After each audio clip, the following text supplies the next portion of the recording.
Now let's take a look at the homework that we had last night. It was on your worksheet, the navigation worksheet, question number 6 and question number 7. I want to do at least one of these questions, whether you think you need it gone over or not. Let me give you some answers here. Then you can decide which one you want me to go over here. For number 6, the one that says the captain of a ship, I get a speed of 16 meters per second. And I got an angle of 18 degrees west of south. You could have also written that as 72 degrees south of west, right? And for number 7, the one that says the pilot of an airplane, I got a speed of 1.3 times 10 to the 2 meters per second. And I got an angle of 8.7 degrees east of south. Or it could have been, 91.3 degrees south of east. Okay, which one here would you like to go over more? Number 7? Okay. 7 says the pilot of an airplane wants to go directly south. Okay, wants to go directly south. As soon as we see that, wants to go directly south, we know what kind of vector that's going to be. Is that going to be a solid line vector or a dotted line vector? Okay, wants to go, who said that? Somebody said it. Oliver, was Ian? Okay, it's a dotted line vector. When we want to go in a certain direction, let's say that we do go in the direction that we want to, that's going to be a dotted line vector. So let's draw that first. We want to go directly south at 130 meters per second. Let's draw it directly south at 130 meters per second. But there is a wind blowing to the west at 20 meters per second. So it's going to look something like this. Now, clearly this isn't in the right place. It has to be attached to that dotted line vector somewhere. But where am I going to attach it to? Position 1, 2, 3, or 4. You do have 2 options, although one is easier to deal with than the other. Where is one of the options, Tom? 4. Option 4? Yeah, that's where I'd go. The other option is option 1. Okay, it would have worked there as well. But my suggestion for you is draw it at the end. Okay, it makes the angle easier to find if you do that. Okay, so we draw it at the end there. That's going to be 20 meters per second. How do we know that's legitimate? A good place to draw it, because my other vector, okay, is going to be down here. Okay, my other vector is going to be, where I'm aiming is going to be down here. Front to back, okay, the resultant vector, the dotted line vector, is going to be drawn start to finish. Now, had I drawn it, let's say in position 3, what would I do there? Well, my other solid line vector would go where? Here? Now that doesn't work because my resultant is not drawn start to finish. It's drawn finish to start. So that doesn't work. How about right here? No, because my 2 solid line vectors are drawn front to front. That doesn't work. So there's only 2 places that I can draw it. It's position 1, position 4, and as I say, position 4 is easier to deal with at the end of the diagram because it's easier to find the angle there. Okay, so we're looking for the velocity where we have to aim the airplane. We're looking for this one right here. And we're looking for theta right there at the beginning of the diagram. V is going to be the square root of 130 plus 130 squared plus 20 squared. Okay, and that gives me a number, of course, of 1.3 times 10 to the 2. What was the exact number there? I'm not sure what it worked out to be. 131. Why did I round it to 1.3 times 10 to the 2? Anyone? Yeah, Liam? I did put it in scientific notation, but why? Like, why didn't I just leave it as 131, Tara? Yeah, good. It's significant figures, right? If we look at 130, that's 3 digits. 20 is 2 digits. The final answer should be technically 2 digits. We're not losing sleep over that right now, okay, but in the end, it should be 2 digits. And the only way to do that is to put it in scientific notation. Okay, theta works out to be the inverse tan function of opposite over adjacent. Remember that, opposite over adjacent. The opposite side is the side that's not touching the angle. Okay, the 20 meters per second is the only one that's not touching the angle here. The adjacent side is the one that is touching, but not the hypotenuse. The hypotenuse is the longest one. The adjacent is the other one that's touching the angle, 130. When we do that math, it works out to be 8.7 degrees. Now, how do we know that's east of south? Okay, if we follow this along, okay, how do we get how do we get from here to here? Okay, if we don't skip on this hypotenuse here, we would go down and over. We would go south, then east. We would go east after south, right? East after south or east of south. That make sense? East of south.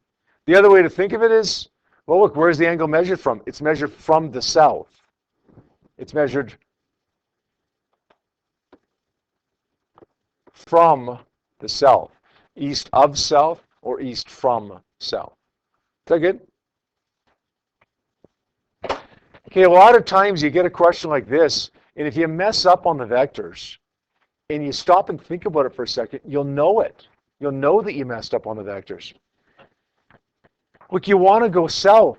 There's a wind to the west. Which way are you going to aim? North or west? You're driving down the highway to the north.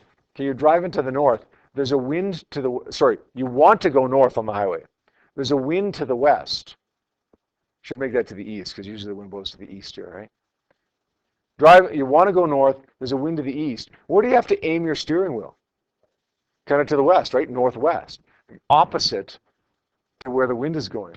Okay, so if the wind is going here to the west, and we want to go south, we're going to have to aim somewhere in that southwest range. Okay, we don't know the exact angle until we do the numbers, but we know that it's going to be somewhere in that vicinity. Make sense? Okay, what I'd like to do right now is take a look at question number 5. That's the one that we skipped. I would like you guys right now to take a minute and do question 5A, please. And then once you're done 5A, we'll take a look at 5B and C as a group here, okay? So you're looking at the worksheet. Once again, question number 5A only on the worksheet, please. All right, everyone, let's take a look at question 5A here now. It says the captain of a ship aims his ship with a velocity of 25 meters per second directly north across a river whose current flows 8 meters per second to the east. The river is 850 meters wide. This is the first time we've had a question where we've had the width of the river. I'm actually going to draw in the river this time. We've got a width of the river that's 850 meters wide. Okay, we've got, he's aiming his ship 25 meters per second. So that's a solid line vector, right? When we're aiming, it's a solid line vector. There's a river current that's to the east at 8 meters per second. Remember what we said yesterday? If it contributes to the actual velocity, it's a solid line vector, right? Both of these contribute to the actual velocity. Okay, where we aim and then the river current both contribute to where we actually end up going. Where do we actually end up going? Right here. And that's what I'm trying to find. The velocity of the ship relative to the shore, where we actually go. So let's find that by using the Pythagorean theorem. 25 squared plus 8 squared. Square root that. We end up getting 26.24 881 meters per second, or rounded to 2 digits, it would be 26 meters per second. Now we need the angle as well because we're looking for velocity, which is a vector. The inverse tan function of opposite over adjacent, it's 8 over 25. That works out to be 17.74474 degrees, or 18 degrees. With the way that I have it drawn here, it would be measured from the north, east from the north, or east of north. How many people got that? Okay. Does that make sense for those of you who didn't? Question B now says, what's the time that it takes the ship to cross the river? We haven't done one like this, right? How much time does it take the ship to cross the river? Any ideas there? Yep. Okay, so let's go with that first equation that we learned this year. V is equal to delta D over delta T. Let's rearrange it. Okay, Liam, we're going to take the T up by multiplying. We get V times T equals D. And then the V goes down by dividing, and it becomes exactly what you just said. Delta D over V. The delta D here, the distance across the river, is 850 meters. What velocity do we use? Do we use 25? Do we use 8? Or do we use 26.24881? 26.2? No. Which one do we use? 25, yes. Why do we use 25, Jazzy?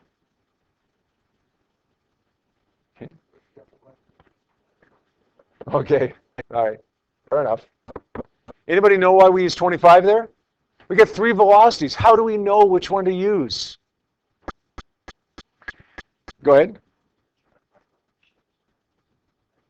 Well, the time that it takes the ship to go across is the same any way you look at it, right? Okay. I mean, ship ends up at the shore on the other side, no matter where it ends up, at a certain time, right?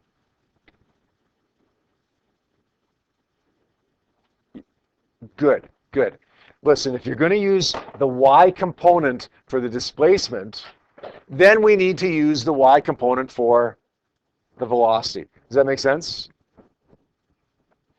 Is there any way we could have used this velocity right here that we found, 26.24? Is there any way we could have done that, Liam? Good. If you had have found that distance, good. Okay, then that distance over that velocity would have given you the exact same time. Does that make sense? Doesn't matter which velocity you use. You just have to be consistent with the displacement. Since that was the only displacement we had, then we probably should use that velocity. Make sense? All right, well, what about C then? This one works out, by the way, to be 34 seconds across. What about C? How far downstream does it end up going? Like, we're aiming directly across, right? We're aiming to go right there, but we end up down here somewhere. How far down here do we go? There's a couple ways of doing this. The way that I like, it's not the only way, but the way that I like is to say V is equal to delta D over delta T. Rearrange it. Solve for delta D. Okay, the T goes up by multiplying, it becomes V times T. The velocity that I would use, listen, if I want to find the displacement this way, downstream, what velocity am I going to use downstream? 25, 8, or 26.24? If I want to find this displacement, then I better use this velocity, the 8 meters per second. Does that make sense? You just got to be consistent. If you're using an x displacement, you got to use an x velocity. If you're using a y displacement, like we were in question B, then we've got to use a y velocity. Displacement and velocity have to be in the same direction. 8 meters per second. Oh, what do I do for time? 34 seconds. Hey, can anybody explain to me why I'm not allowed to use an x velocity with a y displacement? I wasn't allowed to use the 8 with the 850. I had to use a y with a y. But for time I am. I got a y time, but I can use that for x as well. Okay? Time is a scalar. The direction doesn't matter. So velocity and displacement are vectors. Okay, we have to be consistent there. Using x, stick with x. Using y, stick with y. But time, all bets are off. It's a scalar. It's the same time for the x component as it is for the y component. So there's no reason why I can't use that 34 seconds. Works out to be 272 or 2.7 times 10 to the 2 meters. Okay, done. Anybody have another idea as to how you might solve this? Yeah? Yes? How? How so?